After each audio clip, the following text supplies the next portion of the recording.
His little brother's nickname is Copy Monkey because he does everything his big brother does. So they play tackle baseball and all sorts of good stuff that little kids do. As a family in ministry overseas, part of the question is, how do you integrate your family into mission with you? They're with you and you're together. And so part of the joy is that you get to be a family who loves Jesus and you're an example to people around you. And in the Czech Republic, where we've been, it's known as one of the most atheist places in the world, definitely in Europe, where something like between 75 and 80% of people would call themselves atheists. And the reality is that in that kind of a secular environment, most people, they're not really atheists. Their worldview is a very secular view. They don't put their trust in God. But when you actually talk to them about what they believe, it's more like a plate of spaghetti where they've got a whole bunch of beliefs on a plate. And the challenge is that when you share Jesus with someone in that environment, they may add Jesus to the mix. Or if, for instance, there's something in their life that's inconsistent, they may say, oh, okay, well, that doesn't work then. And so it's actually seeing someone's life transformed by the gospel is a completely different thing than them saying, oh yeah, there is a Jesus or there is a God. So getting to that place is really a part of what we've been up to. This is a picture of Prague, and we talk a lot about what ministry has looked like in that kind of a secular environment. And we talk a lot about bridges. The idea that as missionaries, as cross-cultural workers, part of the role that we play is we help to build bridges. We help the church grow, people within the church to grow in understanding what it means to take their faith with them into their everyday life, to bridge into places where there isn't gospel witness. But then not just as a practice of sharing the gospel or evangelism, but as the practice of making disciples, walking with them towards Christian community. Not that discipleship is something that starts after an acceptance of Jesus, but discipleship starts when you meet someone and you share who you are as part of your life with them. And so along the way, we've come to recognize that we must be unapologetic about who we are as we follow Jesus. So people meet us for the first times, and we don't say, I got to pull my Bible out and share the gospel with you right now. But they know that we follow Jesus. It's part of our character. It's part of our identity. It's the strongest part of our identity. And we're also family, and we're also married, and we're also Americans, and we're also living cross-culturally. But who we are in Jesus is that's that primary identity. And so how do we do that with people in meaningful ways? And one of the things that we've come to experience is that the gap between people that know Jesus in church and people that are far from Jesus is pretty wide.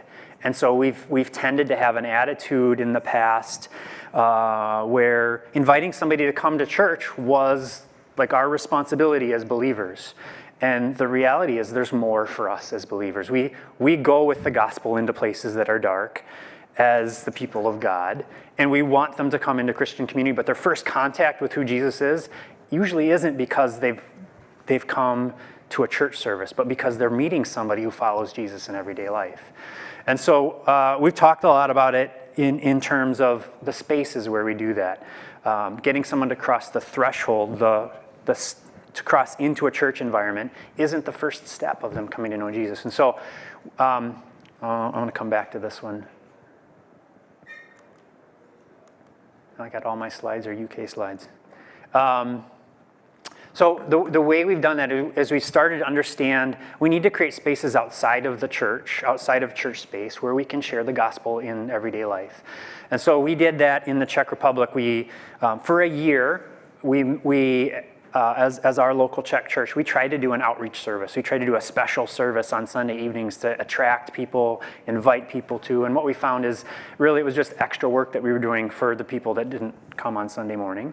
And it wasn't reaching its purpose of creating community and connecting to people who didn't follow Jesus. And so we asked the question after doing the service for a year, what do we do differently if we want people that don't know Jesus to come to meet him? We want to create a space where they can do that. And so we started having gatherings. Often those were gatherings we had in our own home.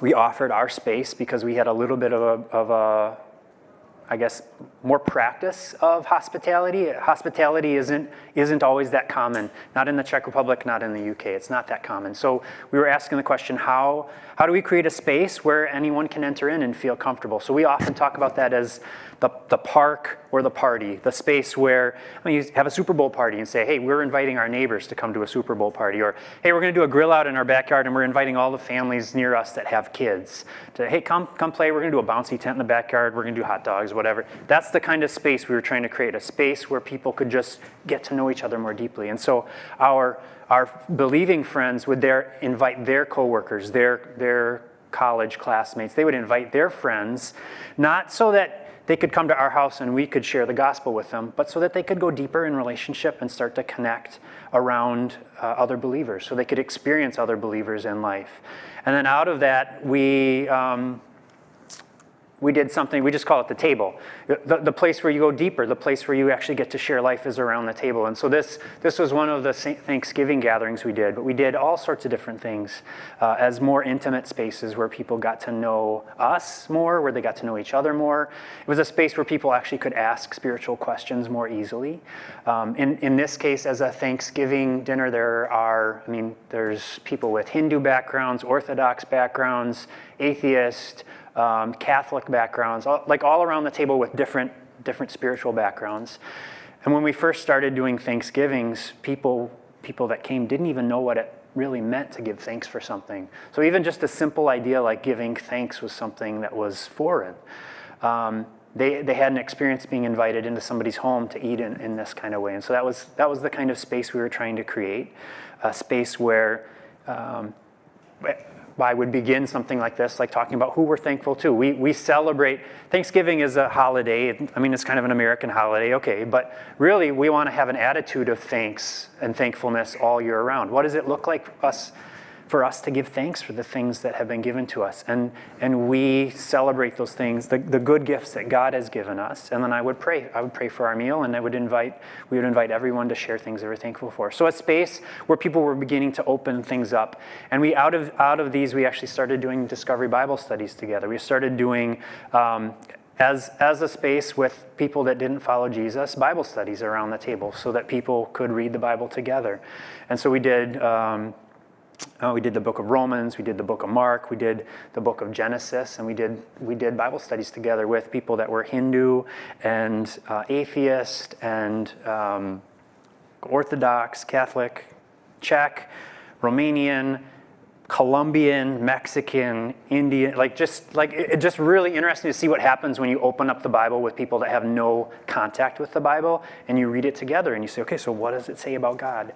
What does it say about us? And what is God inviting us to do with this, and seeing how God worked in that?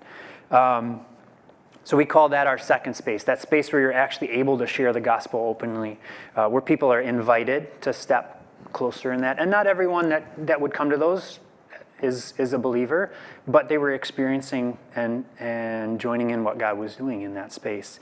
And then what I would call just a more intimate space where it was more intentional, deep discipleship that was happening. And this is a group that we're involved with that's doing microchurch and missional church, working, some of the people that are up there, the guy that's down on his knee, he is a pastor working in Pennsylvania who is working in migrant camps. And so every year the migrant camps open up, and there are people from all over Central and South America that come to work in the fields in Pennsylvania. And so they're planting churches there. And what they do is they go in and they do Discovery Bible studies, and they teach these groups of people, and then they go back to their countries and they take the gospel with them and they plant seeds of the gospel. So the first year he had 10 people that he was talking to and sharing the gospel with, and they were starting to do some worship together. All those people went back. The next year he came back and there were 15 groups that started. Now there's 48 groups that have started in the migrant camps last year, and so they're planting churches out of the migrant camps. And all of these guys have stories like that, the things that they're doing. And so what we've done is we've asked the question, how is discipleship part of all three of these spaces as we're doing this together? How is part of how we're growing as the church? Part of that is how we go on mission together. It's how we engage with with our neighbors. It's how we love each other in community, recognizing the strength of what it looks like to share the gospel as community, not as someone who's alone. What I've experienced is often people who are trying to share their faith in the workplace or other places, they feel like they bump into barriers. And something that I found is true, and I found this cross-culturally more than anything else, that over time, whether it's personality or approach, what happens when you add a third person into that conversation is it breaks something down. And so a question that has been challenging to approach, somebody wants to talk about abortion, or somebody wants to talk about how God could allow devastation in Turkey and Syria and have 21,000 people die, and many of them don't. They want to ask these kinds of questions because it touches some place of insecurity in them. And so when that third person is added to the conversation, it changes the dynamic and it opens something new up. And so someone will say, we would have our believing friends that would just turn to the third person and say, what do you think about this? And in that third person sharing how they see God at work or how they experience that situation, it would change that spiritual dynamic in that conversation and open something up new. I think the other aspect that I think we've really come to experience is the idea of people of peace. And Jesus talks about how you go to a place and you seek out the person of peace or the people of peace. And what we've found is we're not natural inviters. We're not people that go out and say, okay, like, do you want to come to my party? That's not who we necessarily are. But what you find is there are people in places. One of our people of peace was a Mexican guy who's been living in the Czech Republic for 20 years. And he knew everyone. And he would invite everyone to come to our gatherings. And he would say, hey, these people are Christians. And I'm not a Christian, but these people are Christians and they throw the best parties and they're so much fun to be at and they just love people and you got to come check it out. And so people would come into our home and say, they would shake our hand and say, I didn't know what to expect. I heard you guys were Christians. I was expecting you lived in a cave with candles and stained glass and stuff. And it's kind of normal in here. It's like, do you have like a Christian room in the house?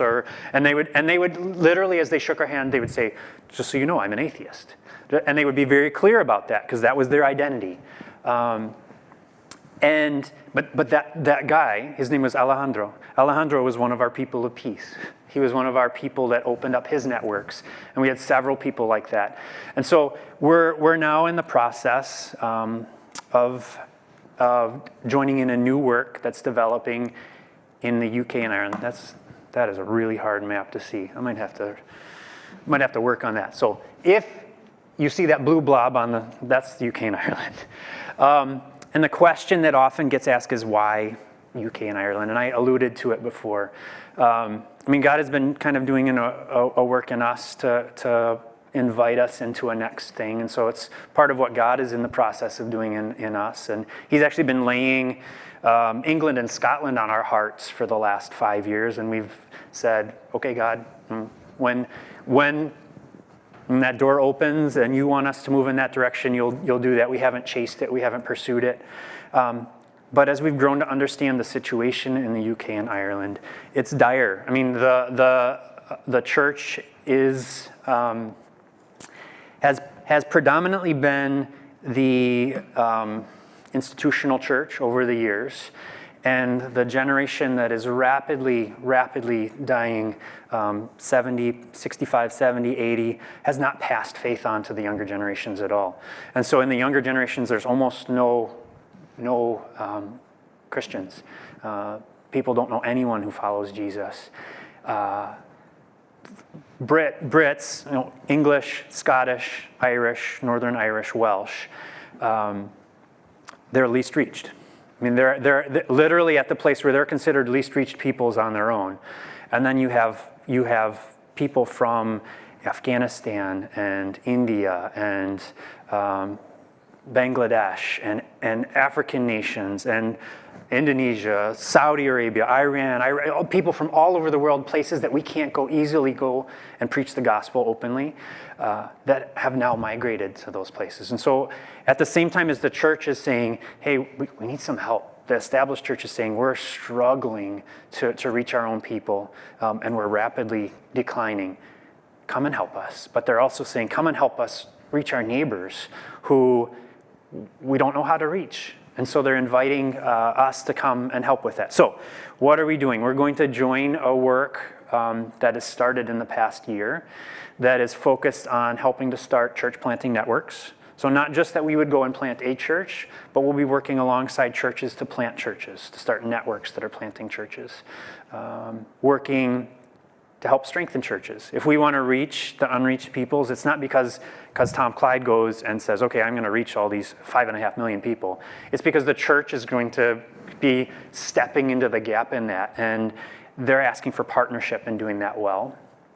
And then really asking the question, what does it look like to plant seeds of the gospel, disciple-making movements among some of these people groups? And that'll be a work of coming alongside nationals from those people groups. It'll be working with local churches that are saying, hey, our community around us needs witness of the gospel. What does it look like for us to do this? Asking the question, how do we bridge the gospel into the neighborhood? And how do we do that well? I think for me, watching some of Queen Elizabeth's pomp and ceremony, it was an encouragement in that there was a pretty clear gospel message that was preached, and there was a thread of it throughout all the things that happened. But this kind of is symbolic of where the church is at. There really is, the pews are empty. There is not a witness of the gospel outside the walls of the church in most places. I've been having conversations with some pastors and leaders and others in Northern Ireland and Ireland over the last couple weeks. And I was talking to a friend who is in Southern Ireland, and they have to drive 35 minutes to get to the nearest evangelical church. The village that they live in is about 5,000 people, and there is a Catholic parish church that has no priest, and that's the only church in their village. There are 75 towns or cities over 5,000 people in the Republic of Ireland that don't have any church at all.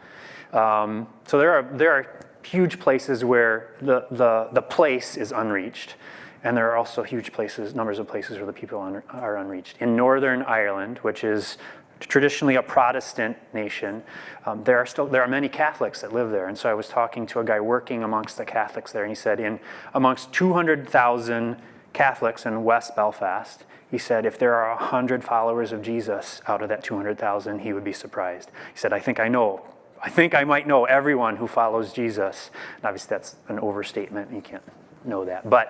But as he said that, you get a little bit of the sense of how unreached those places are.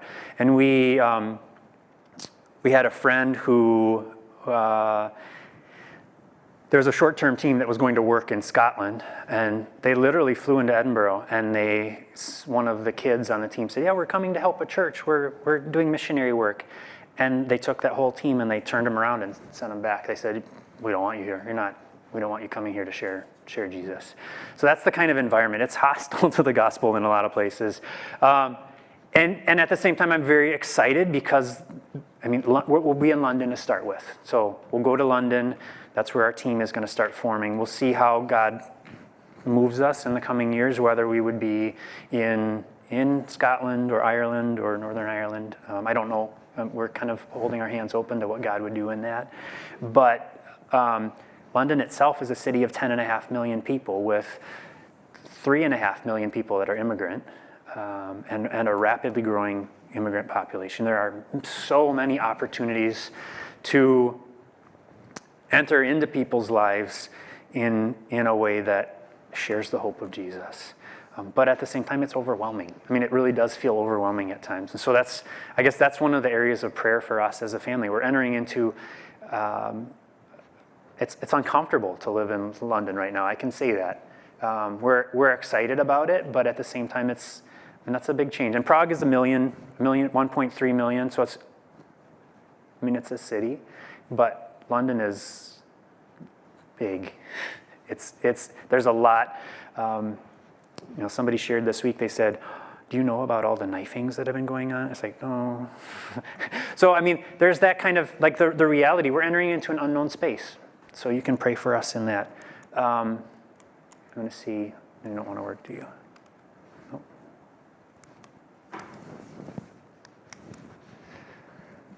Go forward a couple more.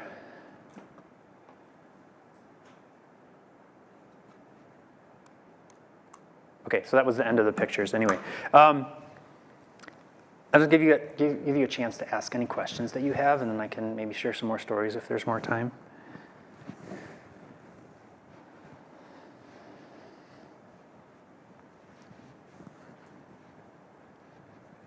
I'm going to ask a hard question. Yeah. So in the UK, I know there's a lot more speech restrictions. Do you guys have an approach that, I'm just more curious than anything, do you have an approach you're going to take, especially with LGBTQ issues? I know that's a really big thing. They've been cracking down on that over the last couple of years. Do you guys have an idea of how you're going to approach that, or how you're going to address it? I mean, it's kind of a challenge to be true, and like you were saying, be the people that are known for being Christians, being true to your convictions. But Yeah. what are your thoughts or directions that you're thinking that you're going to take with that? Yeah, that's a good question. I think, I don't know that I have a clear answer yet. I don't think that we'll necessarily have a position where I've got to worry so much about that I'm going to get, published and torn down, and I'm not tweeting things. And we tend to be face-to-face and private in terms of how we address. I think what we experienced in the Czech Republic, we experienced that people were curious about what we thought and what we believed. They knew us and they trusted us. What they experienced in us wasn't dogma, like it is this way. They experienced from us kindness and gentleness and saying like, this is what we believe is true. I don't know, because I don't know. I don't know exactly how we're going to step into that. That's a good question. But I don't think our platform won't necessarily be, we'll be working with Christian leaders, but then working with, and from what I understand, most what we would consider unreached Muslim, people groups that are tending to be, that we'll be working with as unreached, are tending to value family values much more than maybe a traditional British population would. So there will be differences in that. I think one of the challenges we'll face is that the work is across many different cultures and peoples, and we can't be an expert in any of them. So in that sense, there may be more, as we come alongside someone else, asking the question, how do we do this in a way that is working with where God has them at in that process? I don't know, it's something I have to think about somewhere. Yeah. So you describe UK as like post-Christian in a sense, where it's like you walk around and you don't see people that are followers of Christ. Like, I guess, how did it get that way? I mean, as far as you can tell. Yeah. And like also here, it seems like we're kind of moving that direction. Like, what Yeah. can we do to, like, how can we avoid the same fate? Yeah. Good questions. I think from what I understand about the situation, a lot of it has come out of the reality that 50, 60 years ago, the church stopped sharing the gospel. So there are definitely movements of the gospel, and there are very gospel-centered Jesus. There's a lot of Baptist churches and other churches. But the Church of England has rapidly declined, which was the state church. And so I think that what we've experienced in Europe is having state churches that are tied to governments doesn't always lead to healthy churches.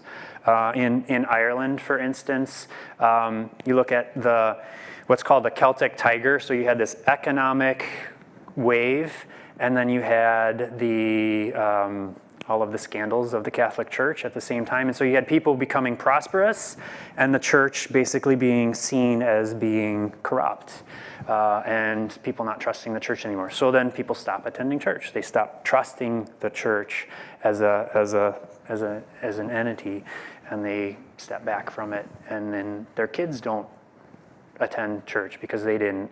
And then their children don't even have any contact with church where they could hear the gospel. The state churches aren't preaching the gospel in a lot of cases. They're very mushy around anything that's gospel-centered. Why?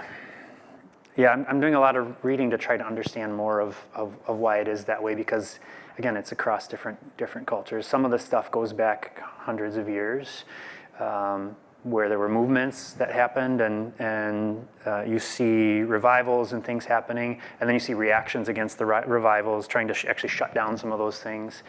And I think those are all kind of related. But I think you also see a deadening of faith through comfort. I mean, some of the things we experience here.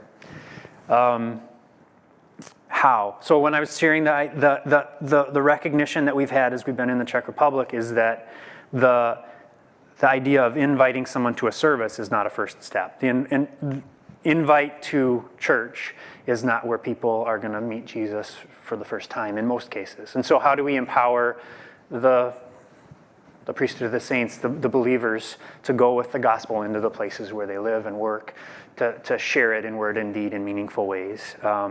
I think that's one of the most important things.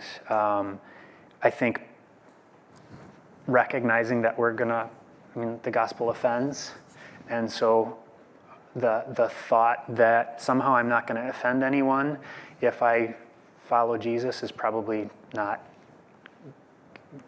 You're missing something in following Jesus if nobody's ever offended with you because you don't say anything or do anything that's offensive. So the gospel does offend, and it is a stumbling block. So if we're afraid that we're going to offend people with the gospel, we won't tell them the gospel. But that is offense in itself, because we're saying God's not worth enough that we're willing to tell someone that they're going to go to hell if they don't believe in Jesus as their Savior. So how do we handle that in a way that's loving and that approaches them where they're at? When we talk about our third space, we often talk about that as a space where everyone is welcome. And so we have people in our house that are angry at God. We have people in our house that are homosexual. We have people in our house that are they don't know anything about God, or they have alternative beliefs all over the place. And they're welcome, and we love them, and we're together with them, and we talk about who we are, and we invite them to consider more. We don't consider that space a space where I'm going to try to share the gospel with you, but I'm going to try to love you, and I'm going to try to look for that place where the Holy Spirit is moving and opening a door. And when I see God things going on in you, I'm going to call them out. When I see your generosity, when I see your kindness, your compassion, I'm going to say that's the kind of thing Jesus would do. When somebody says, we would have people that say, "Oh, what about America with all the guns and stuff?" And they would put out their kind of bait for an argument, and you just don't take the bait.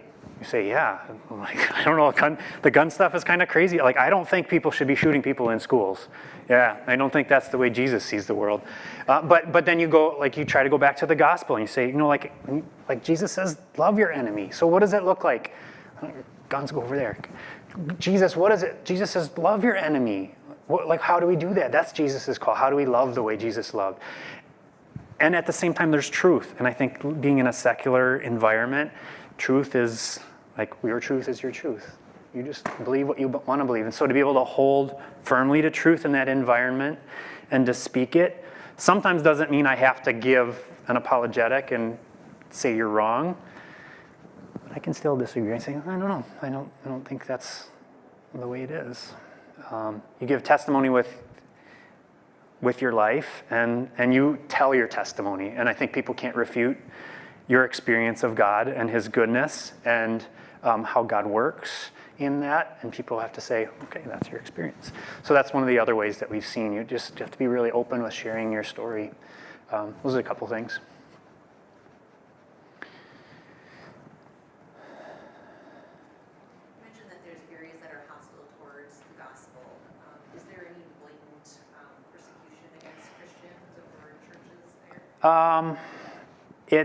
There's a lot, you were asking, there's a lot of you're not allowed to say that. And so people get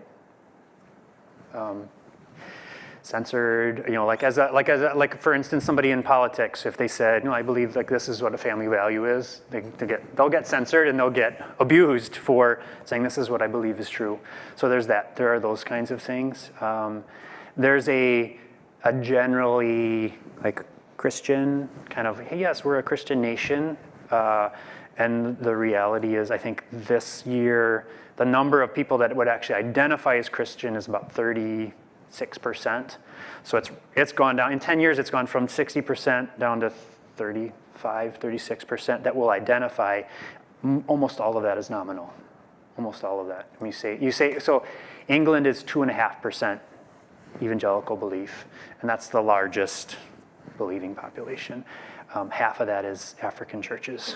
So it's immigrant churches that have come, and again, I think God uses the immigrant to challenge us, often as his church, to reach out to those around us that are on the margins. But I think he also brings the gospel into places through migration. So I'm doing a lot of reading about migration and immigration and diaspora and what it means to witness the gospel in community that is, like around here where you have, Afghan and I don't know what refugee populations here. I know in Milwaukee, a lot of the young women that came over from Afghanistan a year and a half ago have been sponsored and are connected to churches down there that are helping them, even though they're not Christians. You see how those populations they're vulnerable populations, but the church has asked the question, how do we love you? How do we be present in your lives to support you as you do that? I think those are opportunities that we have as believers.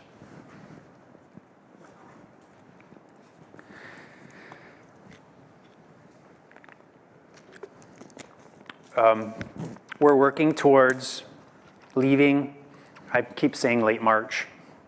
We haven't started our visa process yet. It's a six-week visa process, and we haven't started it yet. We're waiting on our leadership in the UK to take the steps that we need to do that. So I think it's probably going to be after Easter at this point, but we're working towards that. We basically moved back from the Czech Republic. We sold, stored, and donated all of our stuff and left it in Europe, knowing that God was calling us to a next thing, but without exactly a plan yet. So we've had a long season of walking in faith in the uncertainty, which is really good and really hard. I think Tanya and I are both, we want to know what's going to happen. We want to see the path and the plan, and we've been in a place where we've had to walk in faith quite a bit, and it's a growing season. With two little boys, it's doubly hard because we want to give them some stability of place, and we're living out of suitcases and traveling around, and it's not what you plan for necessarily, but I guess it's part of what you grow in understanding. That willingness, that faithfulness is part of, I think, what God is inviting us into, and it's where he does the work. It's not because we're really strategic and we have a really good plan that we see movement of the gospel. It's because we're seeking God's heart and he's showing us what that little step is. And we take that little step and we say, all right, I don't know if I want to take that step. It's like, all right. And he reminds you again. It's like, no, take that step. Like, I don't think I do. I'm going to step back. No. Those are the places where we've seen God at work, usually. It is because we're intentional, but it's because we're willing and faithful that we see that happen. So that's where we're at. We've got about $1,000 a month in monthly budget. We're still trying to raise to go. So that's one of our last steps. We're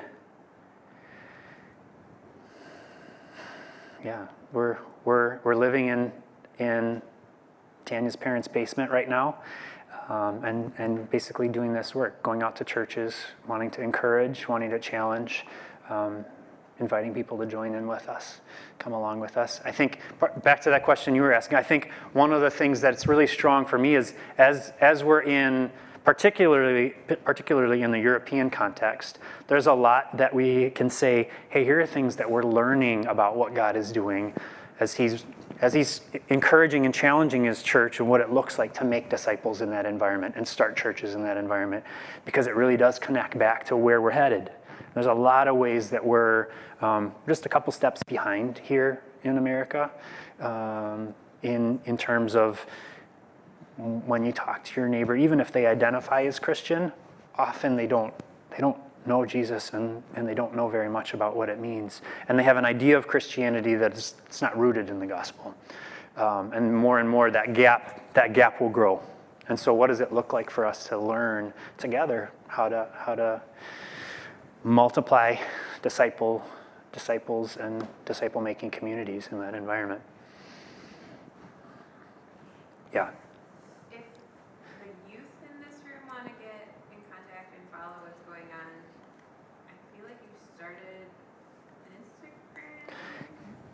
Yeah, we have an Instagram account and we have a Facebook private group that we use. We do pretty regularly update those. We do newsletters too.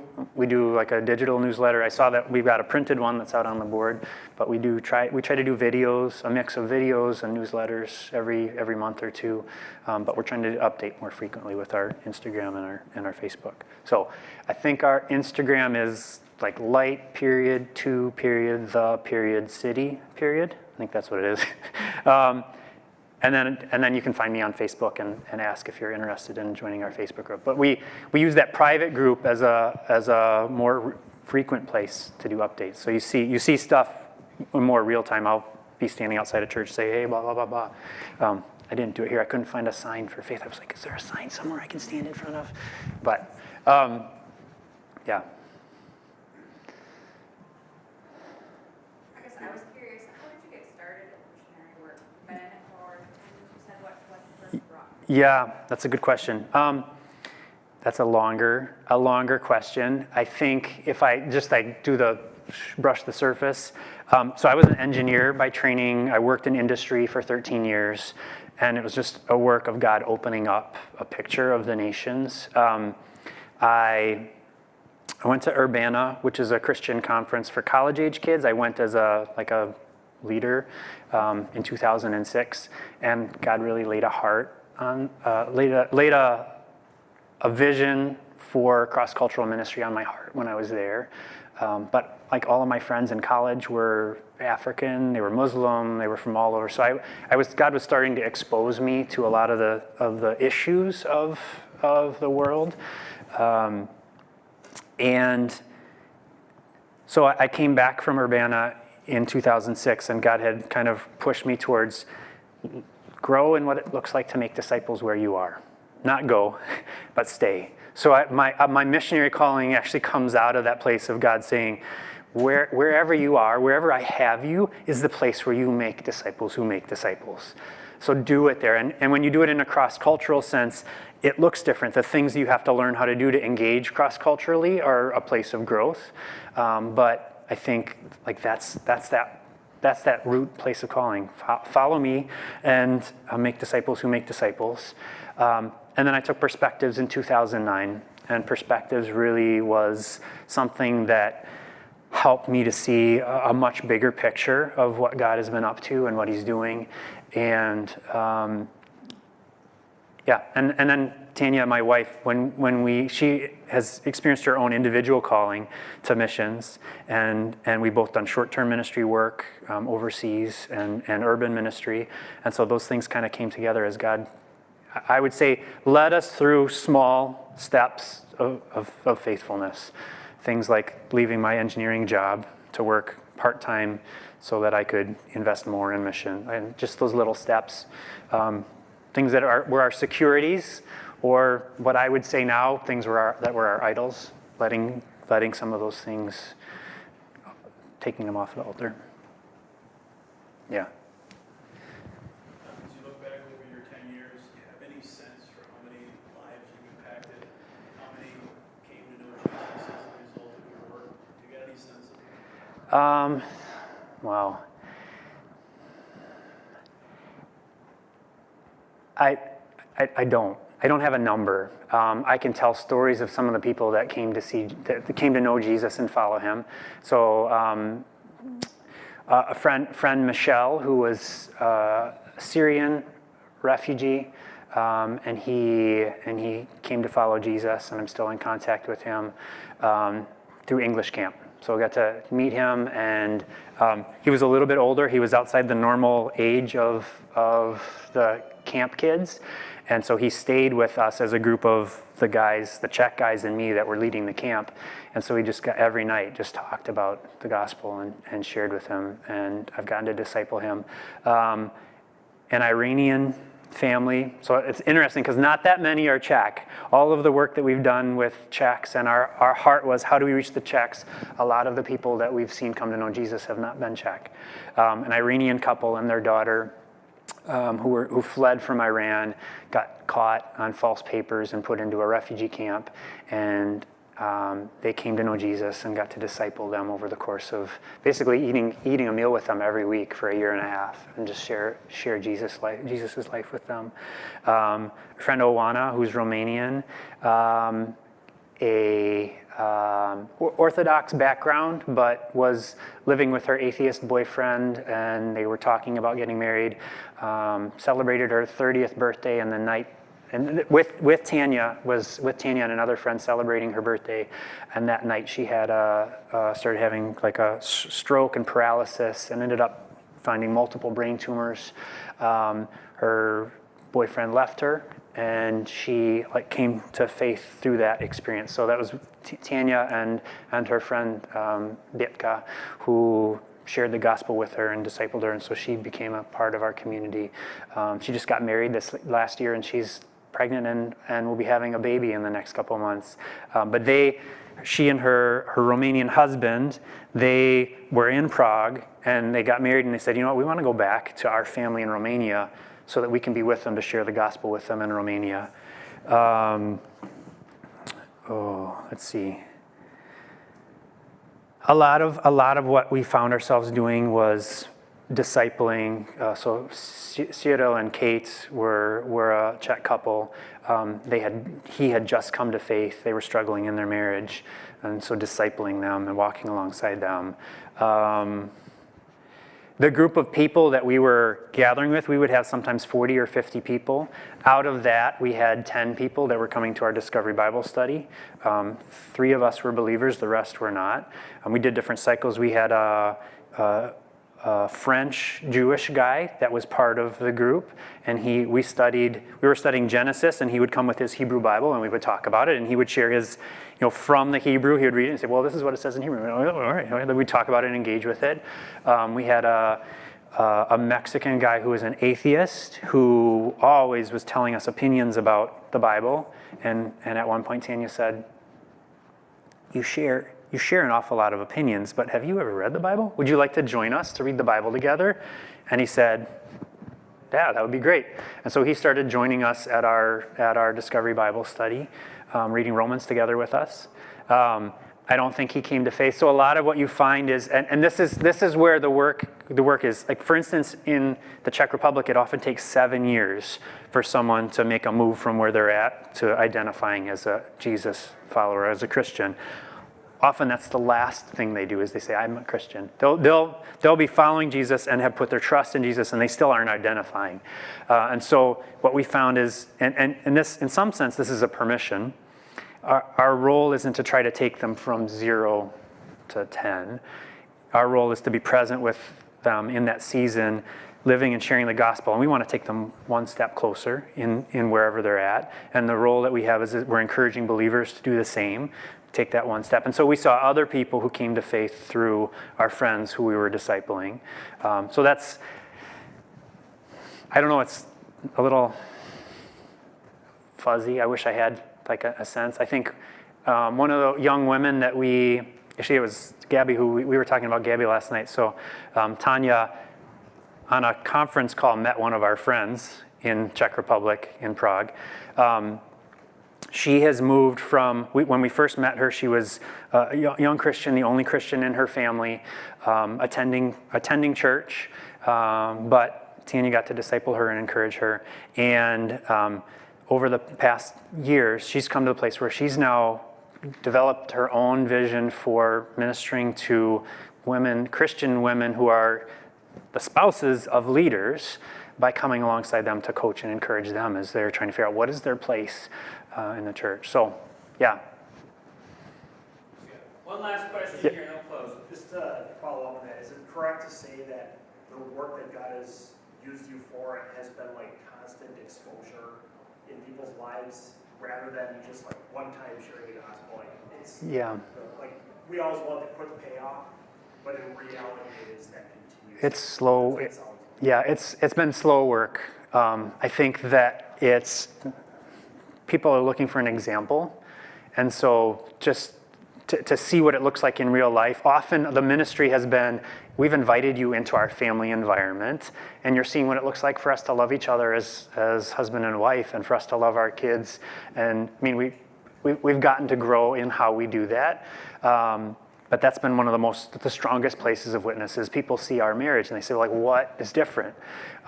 But we would literally have people come into our house, and it was something actually I think that was at the women's conference yesterday. We would have people come into our house and say, there's something different about your house. When I'm here and when I leave, I feel a peace that I've never felt before. And they've never experienced that kind of, that environment where the Holy Spirit is dwelling and where they feel that. And they would leave and say, can I come back?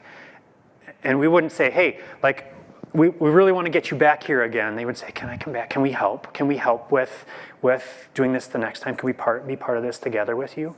And so I think that's part of how we saw that God just continued to open the doors for sharing the gospel in that. Thanks, Tom.